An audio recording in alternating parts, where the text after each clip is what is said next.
नमस्कार, आप देख रहे हैं भारत न्यूज टीवी खबरों की पड़ताल। आपके साथ मैं हूं अंशु। खबरों का रुख करते हैं। कटिहार केंद्र की भाजपा सरकार में सहयोगी दल रही लोजपा ने केंद्रीय मंत्री स्वर्गीय रामविलास पासवान की जयंती के मौके पर शुरू की गई आशीर्वाद यात्रा के दौरान आज उनके पुत्र और जमुई से दूसरी बार सांसद रहे चिराग पासवान कटिहार पहुंचे। इस मौके पर लोक जनशक्ति पार्टी के सांसद चिराग पासवान को कार्यकर्ताओं ने फूलमालाओं से स्वागत किया।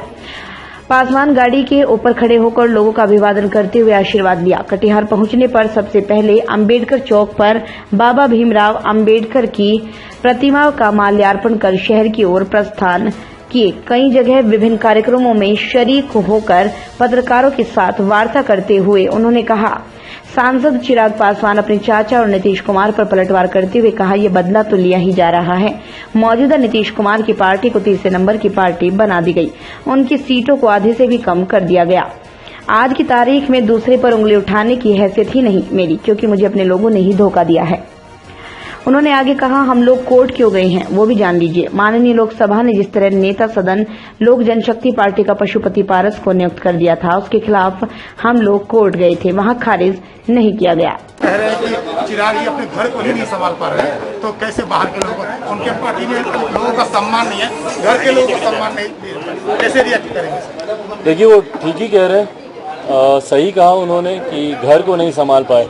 बस मैं उनकी जानकारी में देना चाहता हूं कि जो नए नए उनके मित्र बने हैं मेरे चाचा जी, घर को संभालने की जिम्मेदारी बस उनके ऊपर थी।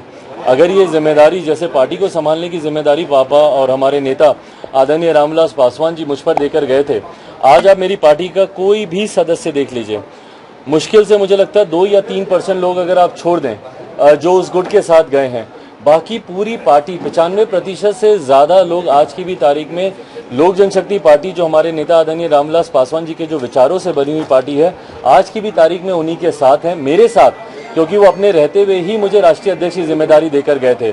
आप मेरे राष्ट्रीय कार्यकारिणी के सदस्य देखिए, 99% मेरे साथ हैं। आप अगर हमारे स्टेट और यूटी प्रेसिडेंट्स देखिए, 98% वो लोग मेरे साथ हैं। तो 95% प्लस आज की भी तारीख में सदस्य मेरे साथ हैं। तो परिवार जहां तक संभालने की बात है, हाँ जरूर उसमें विफलता है, पर यह जिम्मेदारी मेरे छोटे चाचा जी का निधन हो गया था, मेरे पिताजी के निधन के बाद ये जिम्मेदारी मेरे मझले चाचा जी के ऊपर आती थी कि वो परिवार को एकजुट रखकर एक साथ रखकर आगे चलें, जैसे पापा लेकर गए थे।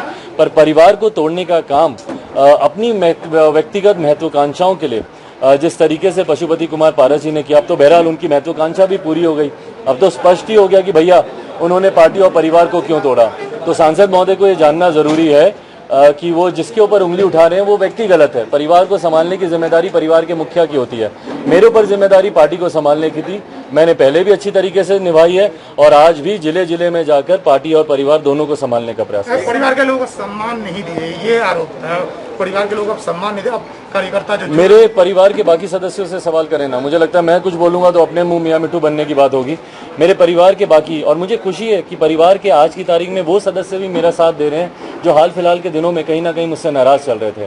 तो अगर उन लोगों का अगर मुझे प्यार मिल रहा है, और इनसे बार बार मैंने एक ही बात कही कि भैया अगर आपको कहीं पे भी दिक्कत थी, कोई भी समस्या थी, बैठकर एक बार मुझसे बात कर लेते हैं ना। सर, एक आखिरी सवाल, मोदी के चुनाव में आपने कहा था मोदी आपके हनुमान है, आप नीतीश ने मास्टर स्ट्रोक खेला, आपने उनको नुकसान कराया सीट का, क्या उसी का ये सारा पॉलिटिकल गेम है? देखिए, बदला तो लिया ही जा रहा है।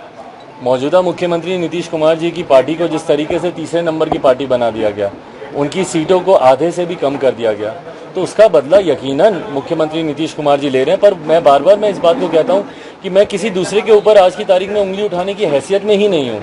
क्यों? क्योंकि मेरे अपने ही लोगों ने मुझे धोखा दिया। अगर मेरा परिवार मेरे साथ रहता, मेरे अपने अगर मेरे साथ रहते, तो किसी दूसरे में हिम्मत नहीं थी कि मेरे परिवार या पार्टी को तोड़ पाता। Thank you. तो फिलहाल की बड़ी खबरों में बस इतना ही। बाकी की तमाम छोटी बड़ी खबरों से जुड़े रहने के लिए देखते रहिए भारत न्यूज टीवी खबरों की पड़ताल। नमस्कार।